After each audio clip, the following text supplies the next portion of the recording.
Hello बच्चों। आज हम पढ़ेंगे चैप्टर 14 नटखट चूहा। आओ शुरू करें।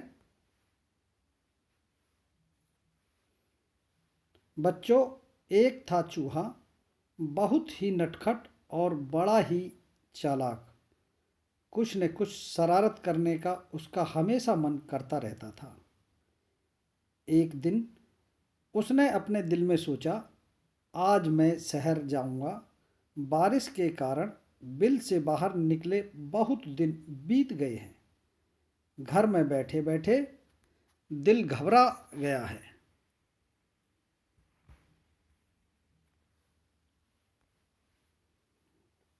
नटखट चूहा झटपट तैयार होकर शहर की ओर निकल पड़ा।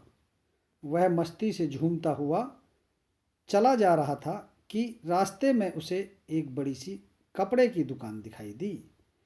दुकानदार अपनी दुकान खोलकर अंदर जा ही रहा था कि नटखट चूहा भी चुपचाप उसके पीछे अंदर चला गया।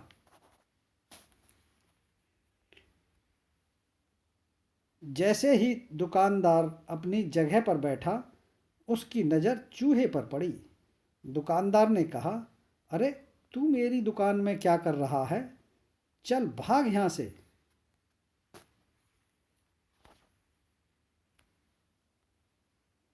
चूहा बोला, मैं अपनी टोपी के लिए कुछ कपड़ा खरीदने आया हूँ।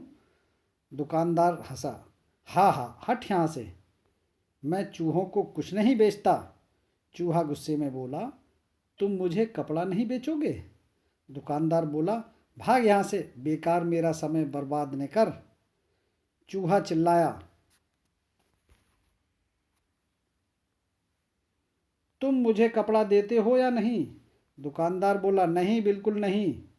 इस बार नटखट चूहे ने गाना गाया, रातों रात मैं आऊँगा, अपनी सेना लाऊंगा, तेरे कपड़े कुतरूंगा। दुकानदार डर के कर बोला, चूहे भैया ऐसा ना करना, मैं अभी तुम्हें रेशमी कपड़े का टुकड़ा देता हूँ। और उसे ने चूहे को रेशमी कपड़े का टुकड़ा दे दिया। कपड़ा लेकर चूहा उछलता कूदता दुकान से बाहर निकल गया। फिर वह दर्जी की दुकान में आ पहुंचा। चूहे ने कहा, दर्जी जी, मुझे तुमसे कुछ काम है। काम? क्या काम? दर्जी ने गुस्से में से पूछा। चूहे ने दर्जी को रेशमी कपड़ा दिया और कहा, कृपया इस कपड़े की अच्छी टोपी सिल दो।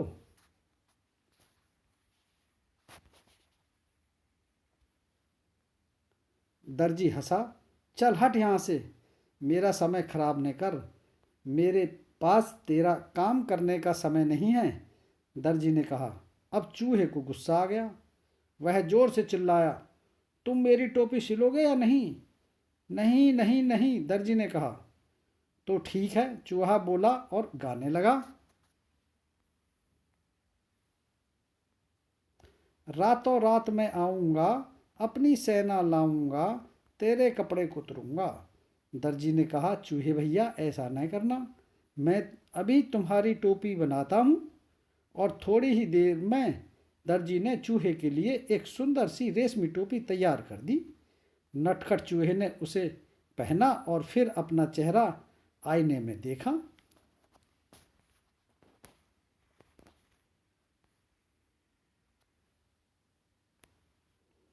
यह टोपी तो एकदम सादी है, मैं इस पर चमकीले सितारे लगवाऊंगा, चूहे ने सोचा।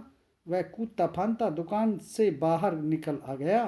वह सड़क पर शान से चल रहा था कि उसकी नज़र एक छोटी सी दुकान पर पड़ी, जहां सुनहरे और रुपहले सितारे बिक रहे थे। अंदर जाकर वह इधर उधर उछल कूदने लगा। दुकानदार ने कहा, अरे चल यहाँ से, तू यहाँ क्या करने आया है?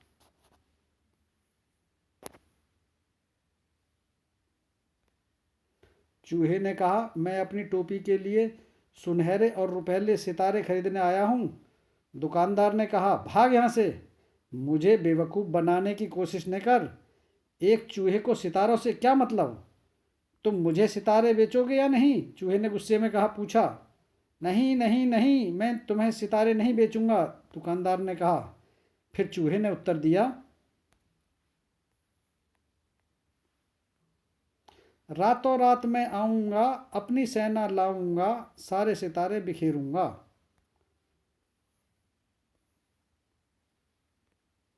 दुकानदार ने कहा, चूहे भैया ऐसा न करना, मैं तुम्हारी टोपी के लिए रंग बिरंगे सितारे दे दूंगा और यही नहीं, उन्हें तुम्हारी टोपी में टांक भी दूंगा। अच्छा तो जरा जल्दी करो, चूहे ने कहा। टोपी बनकर तैयार हो गई। चूहा टोपी पहनकर आईने के सामने खड़ा हुआ तो खुशी से उसका मन नाच उठा। वह सोचने लगा, मैं भी किसी राजा से कम नहीं हूँ। मैं अपनी सुंदर टोपी किसे दिखाऊं? चलो अपनी चमकीली टोपी राजा को ही दिखाता हूँ।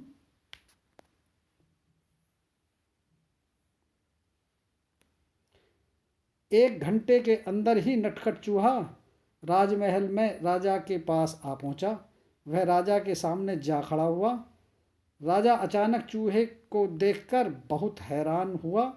उसने पूछा, अरे तुम यहाँ क्या कर रहे हो?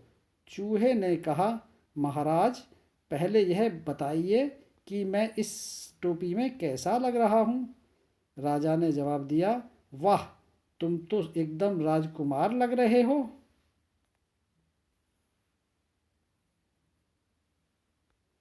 चूहा झटपट बोला, अच्छा तो फिर उतरो गद्दी से, यहाँ मैं बैठूंगा। राजा को हंसी आ गई। उसने कहा, भाग यहाँ से, मेरा सिंहासन चूहों के लिए नहीं है, केवल एक राजा ही इस पर बैठ सकता है। चूहे ने पूछा, तो क्या तुम मुझे अपनी गद्दी नहीं दोगे? बिल्कुल नहीं, मैं तुम्हें अपना सिंहासन नहीं दूंगा, राजा ने उत्तर दिया। तो तुम नहीं उतरोगे? चूहे ने फिर से पूछा। नहीं नहीं, राजा अपनी बात पर अड़ा रहा। राजा ने आदेश दिया, पकड़ लो इस चूहे को। सिपाही चूहे को पकड़ने दौड़े।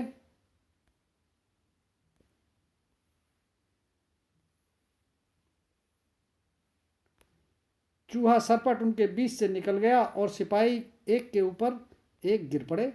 अब चूहे ने अपनी कमर पर हाथ रखकर कहा, रातों रात मैं आऊँगा, अपनी सेना लाऊंगा, तेरे कान कुतरूंगा। राजा ने सोचा, चूहों की फौज तो पूरे महल को तहस नहस कर देगी। वह डर से कांपने लगा। चूहे ने फिर कहा, रातों रात मैं आऊँगा, अपनी सेना लाऊंगा, तेरे कान कुतरूंगा। राजा डर से कांपने लगा। कांपती आवाज़ में उसने कहा, चूहे भैया तुम बेकार में नाराज हो रहे हो। मैं अपनी गद्दी से अभी उतरता हूँ और तुम शौक से जितनी देर चाहो इस पर बैठ सकते हो। चूहा बहुत खुश हुआ। शान से वह सिंहासन पर बैठ गया और काफ़ी देर तक वहाँ आराम करता रहा। रात जब काफ़ी बीत गई, वह गद्दी से कूदकर नीचे आया और खुशी खुशी अपने घर को चल दिया। उसने शान से अपनी चमकीली टोपी अपने सभी साथियों को दिखाई। सभी दोस्त उसकी कहानी सुनना चाहते थे।